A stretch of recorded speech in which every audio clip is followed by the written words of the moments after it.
am so glad you're here. I'm not glad about the circumstances that brought you here, but to have support during this time means everything. My name is Courtney. I'm a holistic pet grief guide, and I'm going to detail a little bit about my own pet loss journey and what I've seen with clients. That way, when you're navigating this for the first time with intention, you'll have a little bit of a framework to go by. There won't be as many surprises. And I know if I had just a little bit of a framework, especially during those early days, it would have made things a lot easier. There wouldn't have been so many abrupt phases of noticing and different milestones that I saw myself getting to within my own loss journey that I wish I would have just been better prepared for. And I see it happen with clients all the time. We often feel like we're moving through this alone. Like no one else understands how we feel about our animal, our familiar, our soul pet. And in a lot of ways, a lot of folks don't get it, but there are a lot of people who do. I am definitely one of them. For me, I started grieving my cat like literally the day I got him. And it was once a week for 15 years that I thought about him leaving. And then it finally happened. And I don't say this to have any feelings of judgment or shame or comparison come up, but I really want you to know that here you're not alone. That you can find comfort in this video if loss is coming, if maybe they have a terminal diagnosis, an illness, they're aging, or even if it happened this week, last month, or a year ago. You're welcome here and you have space here. Because to move through grief, we need to do this as a community together. And community can also be from across the screen. It can be with people you love. So I teach a lot of how to advocate for yourself, how to find a meaning for this chapter of loss within the stars, how that might show up in your birth chart, and how to craft a way forward and make it so you're not just passing through this period of grief, but really integrating it. Talking about different herbal allies to know, movement, breath. There's a lot to what I do. But today I just want to talk about things that might surprise you or what to expect with the unexpected. In the span of over a decade, I have worked alongside animals through veterinary medicine, through advocacy, pet rescue, and pet fostering. So I've had a wide range of capacity of care and learning about things like different diagnoses, what they look like, what you're going through, what your darling is going through. I have been through a lot of these different phases, and I've sat with over 100 folks that they said goodbye to their darling one. And I first want to talk about the big day. We're going to talk a little bit about what to expect, how to book, and things that you can keep in mind. That way, this process is just a little bit easier. And I do want to say that just because you're thinking about these things before the time comes doesn't mean you're manifesting it or that you're willing it into existence. It just means that you're preparing yourself. That way you have as much time, as much quality time with them as you possibly can. Those last days really mean a lot. So I'm detailing this that way you have a plan going forward. So you don't have to think about what am I going to do now? You already have the plan and you're able just to walk through it. And I'm going to add timestamps here. That way you can skip around to what serves you best and you know the kind of support that you need during this time. So I always encourage clients to make a bucket list if they can. And this is if you find me before that last appointment comes. I wish I had a photographer that was able to come. We just weren't gifted that amount of time. Taking them to their favorite spots, giving them their favorite foods. I love having a celebration of life before they pass. That way you can have folks like grandma and grandpa come, your friends that they might have, and be able to really be with your community, your family, folks that love you and your pet. And that bucket list is really too just a best case scenario. A lot of this is best case scenario when we're talking about the planning aspect, because sometimes we don't have enough time. Sometimes it might be more traumatic, more sudden. And sometimes it's just we didn't have the forethought in our grief to be able to plan that sort of thing. And that's also okay. So it's okay if you have regrets afterwards and moving through this, because I think it's kind of normal that everyone does. It's normal to be on Reddit in the middle of the night wondering if you did the right thing. So the day of the appointment looks a little bit different for every single veterinarian. And I do want to say too, if you're able to, call around well before you need this service, because I've seen it happen where it's a little bit traumatic to get terribly bad news and then have to call to see who's able to service your area. I live in Western North Carolina. I live in the mountains. The biggest town is about an hour away from me. So I didn't have a lot of options for folks to come to my home. We did find somebody, and I actually found out that they had a text message service because I wasn't really able to speak over the phone. I would pick it up and just cry. So being able to text, and if I would have known I was able to text them saying, hey, my cat's coming home on hospice. What does this look like? Because he had to get transported from the ER to hospice at home because he had breathing complications. So that quality of time would have been, instead of spending an hour calling people on the phone, I could have been with him. And that makes, see what I mean? These timings make all the difference. So call around, make sure they service your area. Don't be shy to ask about prices. It's okay to ask about prices during this time. And be able to get clear on who you want, making sure they service, how to contact them. And then that way you know. For the day of the appointment, it will look a little bit different for every veterinarian, but you're going to want to keep in mind that there is a process of different injections that do different things. It's usually a 2-injection process. First injection, and that is a sedative, and it's just to make sure they're calm, they're not worried, and sometimes certain animals will kind of try to push through that. So if that happens, know that you didn't go too soon. It is better to be a day early than a day too late. And I can say that with confidence. And that was something that gave me a lot of peace in my decision. And then the second injection stops their breathing in a way that's comfortable. So they're not in pain for any of this process. Like I said, I've been in the room over 100 times with different folks, in the room with them. Their animals aren't in pain. You're giving them a gift that's so valuable. You get to let them go on a good day, if you're lucky. And you get to either go to your vet's office that you know and love, have someone come to your home, and be sure to ask questions. And if you're anything like me, you're allowed to tell them, hey, I would love it if you walk me through this entire process.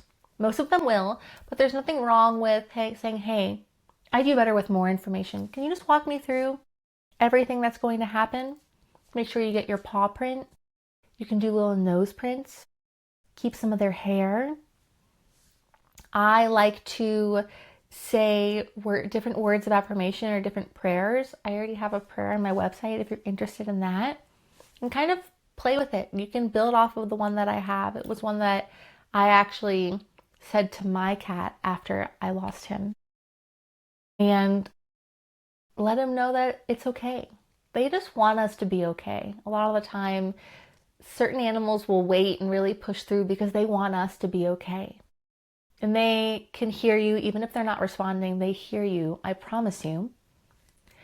And they love being told that it's going to be okay and that you love them. Most vets will give you a moment to be with them, to say your goodbyes, to tell them everything you need to tell them.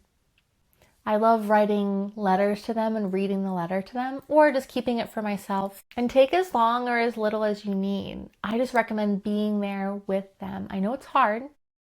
but they do look for you when you leave them at the vet's office. So it's just something to keep in mind. Again, do what's best for you. But I love to advocate for folks to have a partner, a family, or a friend be with you and also accompany you for that first night. And a lot of folks will say that they want to be alone to process, that they just want to be alone, just want to be alone. I really advocate even just to have someone in the house with you. So let your partner know, hey, I'm going to need help moving their things, getting things situated. And it's also okay if you don't want anyone to touch anything. This is entirely up to you, but just know that when you do come either back inside, come to a different part of your house, come home again, it is going to be tough, and that toughness does last for quite a while. Our nervous systems are so used to them being there that when they're not there, it's a very big shift. And your body kind of realizes it before your mind does. And I've seen this a lot with clients, is like the body ache, the body tension, and the inability to sleep. If you do sleep with your darling one, sleep is going to be tough. So it's okay to lean on things like a weighted blanket, to lean on different medications if you have them, or even different herbs. There's a ton of different herbs that I love for nighttime. One of them in particular is California poppy, because it does such a good job at just bringing everything down, especially that mental chatter. Valerian is the one that's on like the sleepy tea with the little bear on it. And valerian's great. It's not very tasty. And if you're already a hot and Mars ran person, so if you're hot, you're active, your brain's really active, and there's just a lot of heat and excitation, valerian can make that worse. So in times of overwhelm and stress, valerian can sometimes make your mind chatter a little bit more, and you're getting that kind of feeling of laying there awake and kind of just ruminating and just awake but tired. So California poppy, skullcap is good too. These I both recommend in tincture because they're not going to taste great. And also we just want to get the job done. We just want to go to sleep. And that's totally okay. It'll be tough to not hear them. Don't be surprised if you think you see them, if you think you hear their tippy tappies, or if you just feel like they're around. I found that sometimes their energy either stays in the house or it'll kind of follow you around. It is really unnerving for the first little while, but it's okay. And it's okay to cry. I encourage you to cry during at least, give yourself unlimited time that first week, really. Don't judge yourself. You don't have to worry about things. You don't have to worry about what it should look like, how you should be acting, what you should be doing. What you should be doing is giving your body time to catch up to its new reality. Sleep's tough, eating's tough, everything that involves routine, that your animal is a part of that routine in, is tough. And I'm naming this not to scare anyone or make someone feel, hey, I didn't feel like it was tough, so maybe it wasn't that bad. I'm just letting you know that you're not feeling too much. There's nothing wrong. It's really difficult to move through that first week, especially. Scheduling time to grieve changes everything. And I like to tell folks to, with that, how long does this last piece? How long is this feeling going to last? How long am I going to feel this heartbroken? When are things going to start to get better? I want you to take the amount of years that you knew your animal companion, that you were their guardian. Let's say that's 15 years. You're going to give yourself 15 months to feel that grief and feel it. Don't try to run from it. Don't push it down. Feel it. And if you're someone who needs that timeline, I feel, and I've seen it with clients and with myself, that timeline is pretty true to scale. So with scheduling time to grieve, I got myself, my wife got this for me, a darling notebook. And in this notebook, I'm already an avid journaler, so it was really easy to incorporate this in my new routine. And I would write him letters every day, every morning. I would have a little picture of him. I actually have it here with me. I have a Polaroid with him, and I would sit down, have my Polaroid. I'd put on a special playlist, and I would journal to him. And I would tell him all these feelings. Tell him that I was mad. Tell him that I was sad. Tell him that I missed him. And just get it out. Like, let yourself, a lot of these pages too are like tear soaked. I know if I go through them, I'll start to cry. So, grieve, cry, let yourself feel it. And this is only like, I want to say like a 15-20 minute practice. It can be shorter if you wanted to, but give yourself at least 10 minutes to journal and really journal to them and tell them everything that's going on. And by scheduling yourself time to feel this grief, it's not as likely to bubble up throughout the day. And there's still going to be times where something catches you off guard, or someone says something and it totally just like throws you for a loop. When you schedule time to grieve, you're giving your nervous system time to release in a safe and contained way at home, in your bedroom, in your living room, somewhere where you are safe, hopefully in your home that you're safe. And you're able to let it out and sit with it. And each day, it gets a little bit easier. It's not going to be perfect every day. And that's okay if things start to get better and then they're really bad again. Start to get better and a little bit really bad again. And I feel like that especially happens to folks who menstruate, is around your menstruation. Don't be surprised if your grief really hits you, like really hits you. It's okay. I feel like there's like this extra layer of shame around that. So try to just expect it a little bit, especially those first couple cycles, and give yourself a lot of grace. But scheduling time to grieve, I love this practice. This is something I recommend to all of my clients.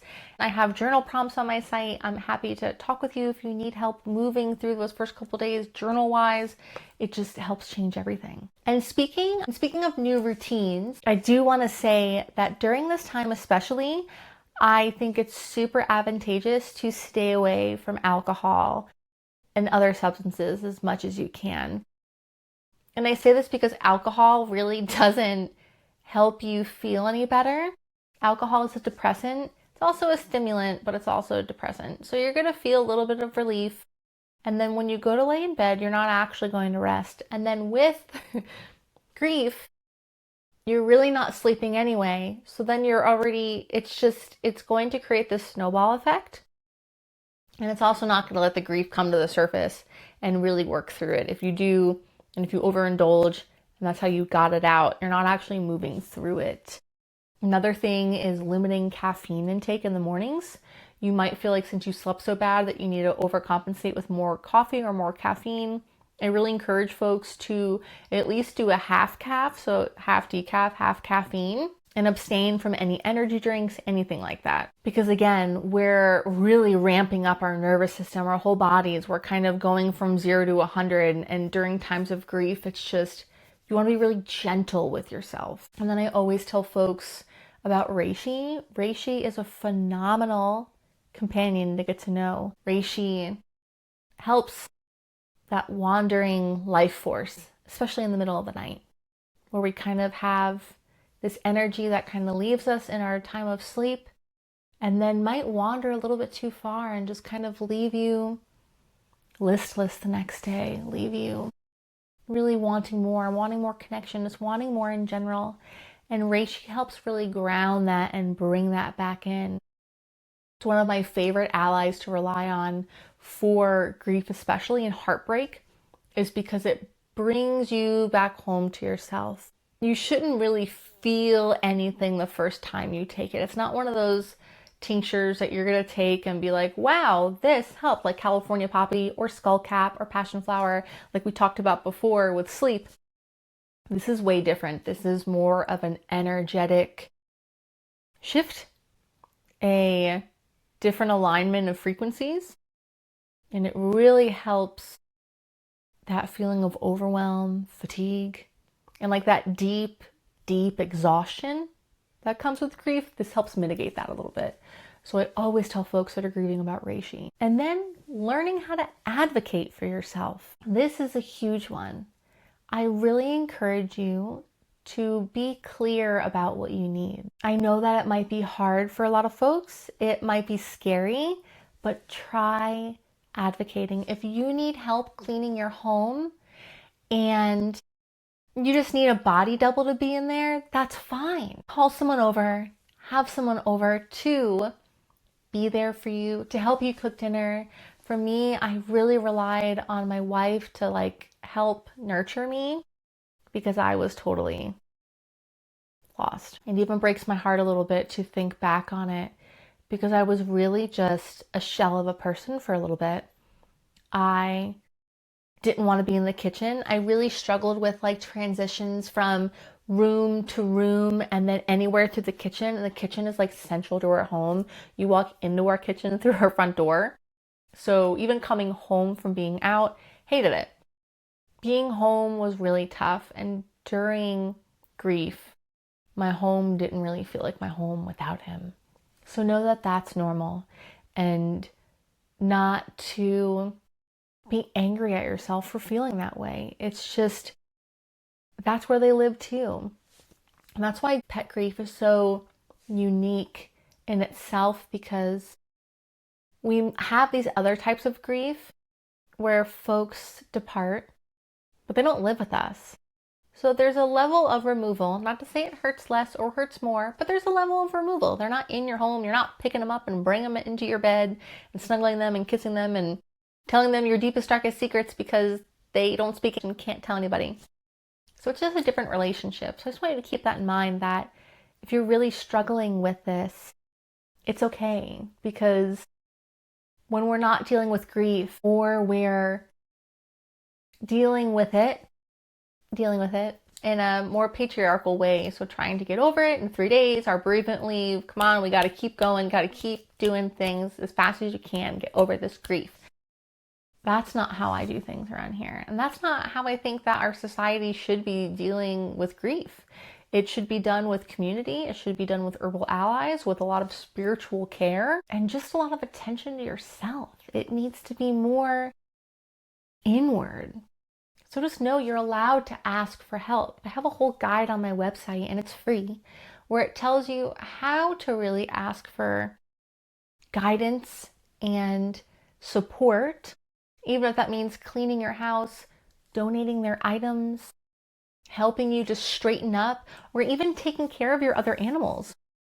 For me, it was really hard to care for my other animals when I lost my cat, because everything kind of reminded me of him. So it was just a struggle to kind of walk through these things, especially if you, let's say you're a multiple dog household, you lose one dog, and then you have one less dog that you're there playing fetch with or going on a walk, and that's hard. So you can ask people to help you with those things, with going to the grocery store. And I have another video too on how to be a good caretaker for folks that are moving through pet loss. So if you're interested in sharing that with a spouse, a friend, a family member, I have that there too. That way people know how to support you. Because sometimes people say, let me know if you need anything. And the thing is, as a griever, I don't know what I need. You don't know what you don't know. So all that to say is that you deserve support, and don't be afraid to ask for it. And know, especially if you're someone who had a spiritual soul bond, familiar connection with your animal, know that it's okay if you lose your spirituality along the way. It's okay if you need to take a break, a pause, or walk away from it entirely, or see things differently. It's okay.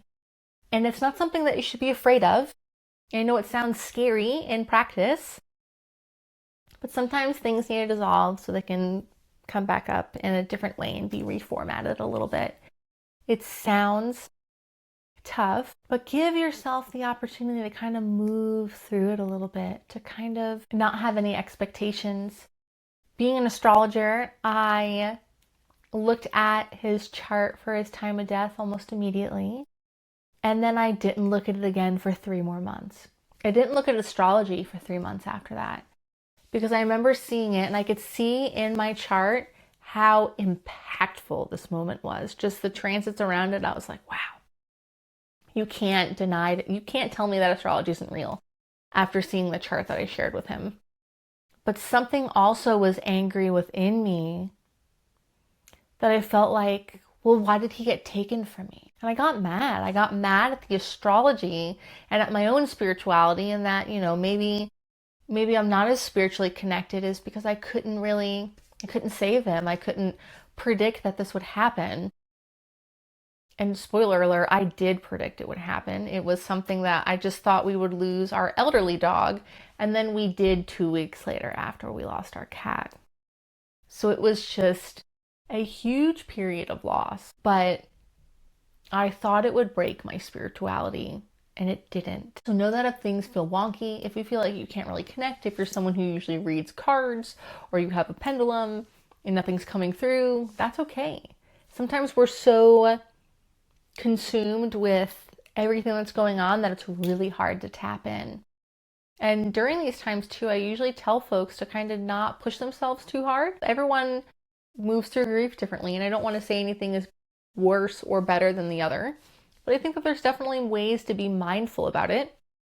Even though I talk about yoga a lot within my practice, I don't recommend folks that have never done yoga before to start a yoga practice in the middle of acute grief.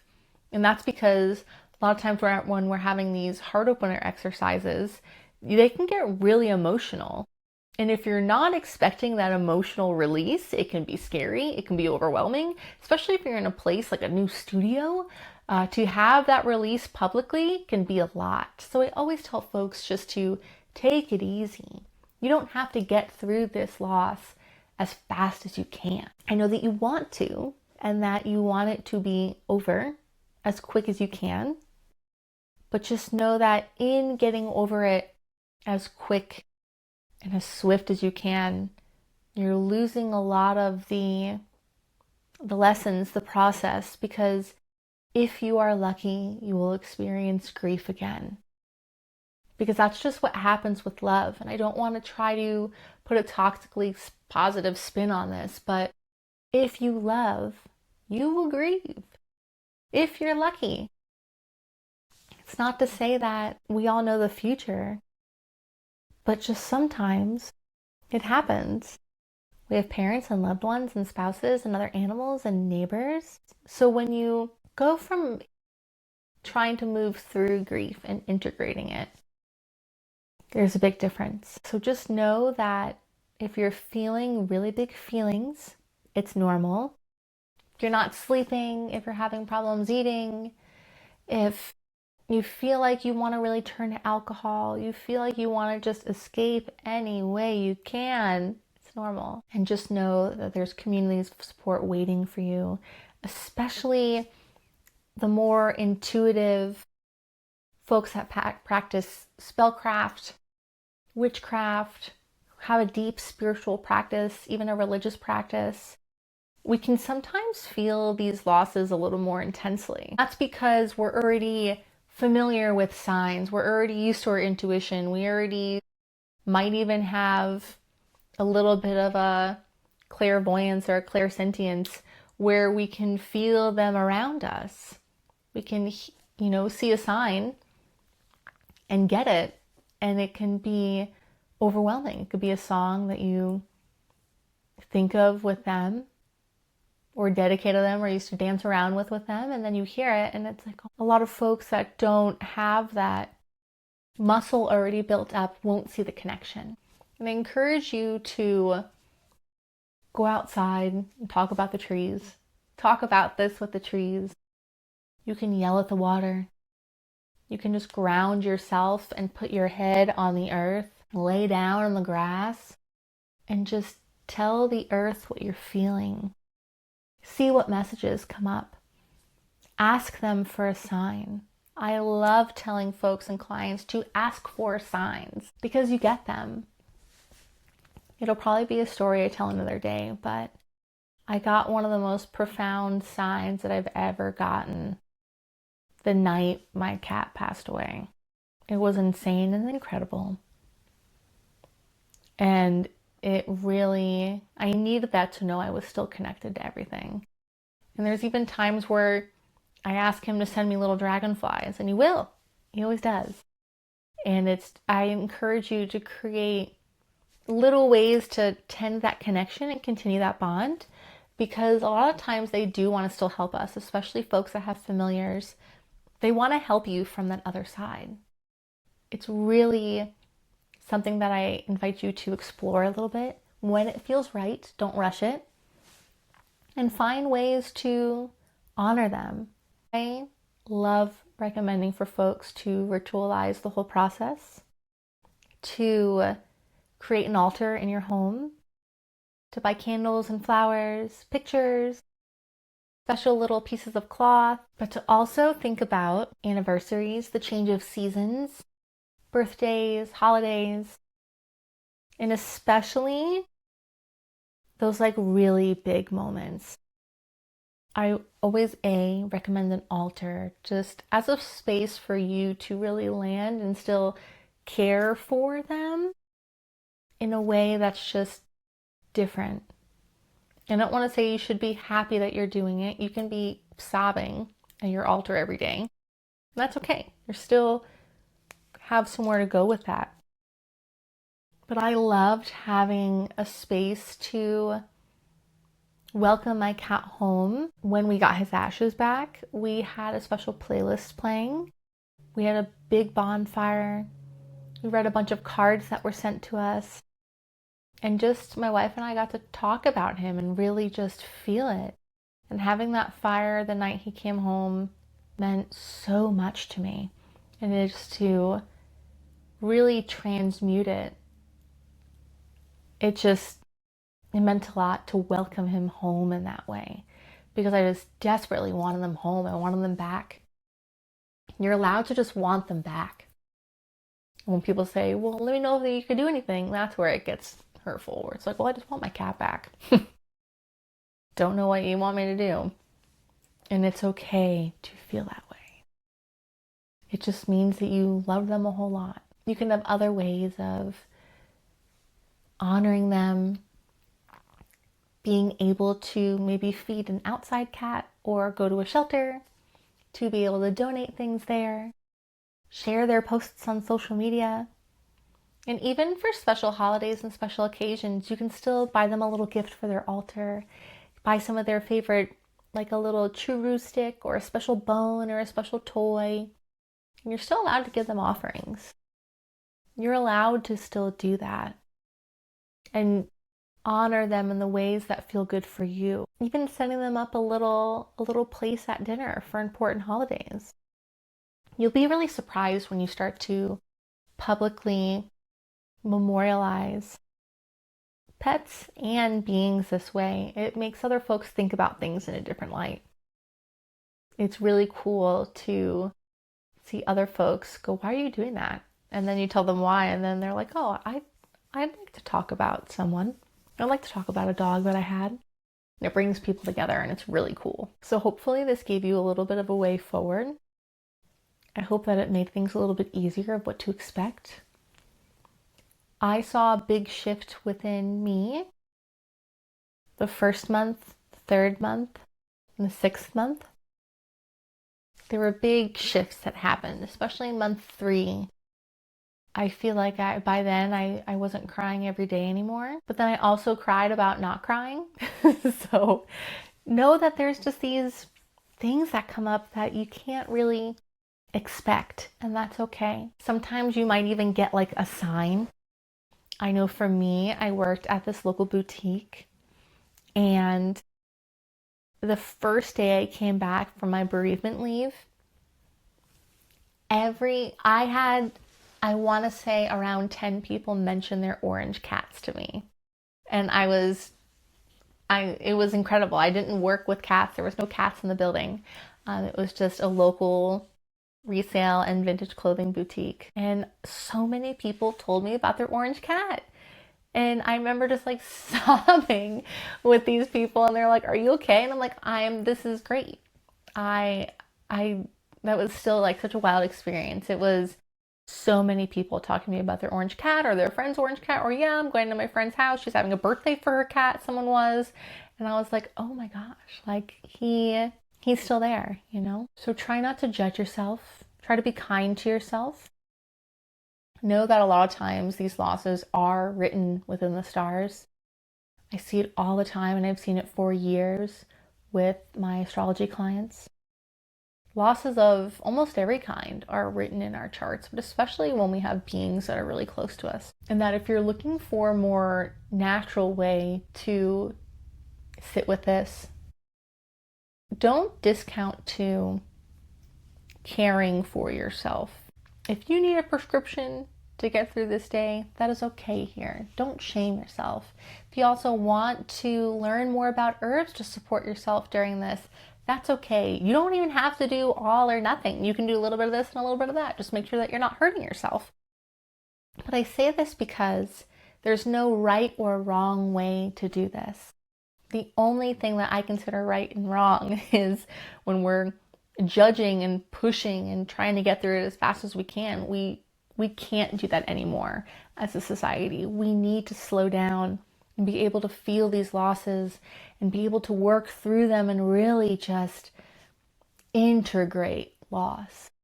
So if you feel like you're feeling too much, if things are just, you feel like you're stuck at a certain point, or that you're crying at night and it's really bothering you and it shouldn't last this long, try to take all the should, would, and coulds out of it. And also, oh my gosh, I can't believe I forgot. Don't be surprised if you start to barter with yourself. And what I mean by that is, if I would have done this, then this. Or if I could have done this diagnostic test, this wouldn't have happened. That's called bartering. It's normal. You're going to find yourself doing it a lot. And I even sometimes still do it. And when you start to integrate loss instead of working through it, I'll give you a quick example. Is when Armin passed, my cat, we were in our backyard underneath my favorite dogwood tree on the property here, and that was the last time I saw those blossoms, was around the time that he died. And just recently, the dogwood started to bloom, and I was sobbing. I was crying a lot. Just looking at the dogwood tree and all the blossoms and their beauty. And I remember even saying, like, the last time I saw these blossoms were the day he died. That's what I really remember seeing them. And I remember sobbing and sobbing underneath the tree. And then I sat there and I hugged the tree. And I told it what I was feeling, and I just kind of got it out. And so it's just really hard to see this change of season because it's just another reminder that he's not here. And then the feeling started to dissipate a little bit. It didn't ruin the rest of my day. It didn't sweep me up for another couple of weeks back into another spiral. I was able to feel it, and then I got to a different place. I was able to just sit with that feeling of grief and missing him, being sad, and let it fill me up. And then it left. And then I was able to just take a breath. So that's the difference in integrating loss, trying to work through it. Integrating it, you're really able to get to know it in a new light, not to run from it, not to let the otherworldly be so scary, but have it be something tangible. Have it be something that you can see and talk with and commune with, and just build a relationship with it. Again, I'm sorry that you're here, but know that here in my world, you're welcome wherever you are in this spectrum of grief. It can not even have happened yet, and you're worried about it happening in the future. It could have happened yesterday, last week, a month ago, and it could have happened a year ago. Here, you're welcome wherever you are on that spectrum by someone who has walked the way with so many folks. I feel honored to do this work. This is something that fills me up to help folks know that they're not alone during pet grief, and that they are cosmically supported throughout now and their entire lives. There's always a path forward. It always lets you know what's ahead. it's very cool how astrology plays into all of this. And I don't ever use astrology to like predict death. That's never something I'm going to do. And that's just not something I personally subscribe to. But instead, we look at how to move forward, how maybe we can use this time of unraveling and re-ravel with intention. So within my sessions, we talk about how to create that support for yourself moving forward and how to have herbs incorporated into your life that match the constitution of your cosmic makeup. So what I do is I look at your astrology chart and we choose herbs from there. If you're someone who doesn't have a well dignified moon in your chart, meaning that it's not in a very optimal place, there's herbs you can incorporate into your life to make it a little bit easier to connect with your intuition, with your emotions, maybe even teach you how to have a little bit better boundaries, how to be more structured and supported, and to be able to help you release some of that water that might be stagnant in your body, and to be able to have a little bit more ease in how you're moving through life. But you are capable of moving through this. I know that this time feels really sticky and muddy and murky, but eventually it does start to get easier. When we learn how to grieve with intention, we're helping those in our community, we're helping our spouses, our kids, our family, and then we're also becoming the ancestor that we want to be for our community. We're becoming the elders we want to see now in the next 40, 50, 60 years. It's a beautiful process to be able to sit with this emotion. And I hope that this encourages you to explore it, to not run from it. So if you need one-on-one support, group support, I have a ton of options available. And you can also send this to someone who might be going through pet grief and they kind of don't know where to start. They don't know what to expect or how to find themselves again. And that's exactly what I'm here to help do. And again, if this got sent to you or if it found its way to you because you are going through loss, know that a lot of us have gone through losing our pets as well. And you're not feeling too much. You don't need to make any of this smaller. It's not the grief Olympics. It's not trying to compare griefs and say one is better, one is worse. It's okay. You're allowed to be mad, angry, sad, and even a little bit relieved. Grief is so different from everybody, but hopefully this helps you find a little bit of security in knowing what to expect, knowing that you can advocate for yourself, and knowing that you are completely capable of being able to not just get to know your grief, but transmute it into something beautiful, a beautiful practice for you that honors the love you had for your darling one. So take care. Let me know if you have any questions, and I'll see you soon.